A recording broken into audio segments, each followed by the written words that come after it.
ஹரிஸ் குட்டன் night சாப்பிட போகிறான். Night என் பிள்ளைக்கு என்ன சாப்பாடு, மத்தியானோட சாதம் கொஞ்சோண்டு இருக்குது. அபிக்குட்டி சாப்பாடு சாப்பிட்றான். இப்போது இடியாப்பம் வாங்கினேன்.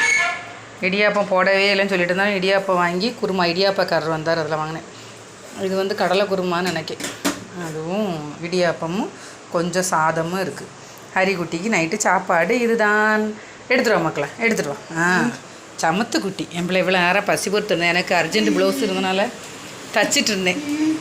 அதனால் அவனு இடையில அக்காள்கிட்ட 2 வாய் சாப்பாடு வாங்கினேன். அதனால் பசி இல்லாமல் இருந்தார். சரி உட்கார் என் பிள்ளை உட்கார். சரி சாப்பிடு, உட்காந்து சாப்பிடு. செல்ல தங்கம் அவரே எடுத்து சாப்பிடுகிறாரான். என்ன செய்யணும்? குழம்பு ஊற்றணுமா? எப்படி சாப்பிடணும் சொல்லு. எப்படி சாப்பிடணும்? என்ன ஊற்றணும்? வெறுமனே சாப்பிடுவியா? குழம்பு ஊற்றாண்டாமா? என்ன செய்யணும்? குழம்பு எடுத்து ஊற்றணும். என்ன செய்யணும்? என்ன பண்ணணும்? குழம்பு அம்மா எடுத்து ஊற்றுறேன்.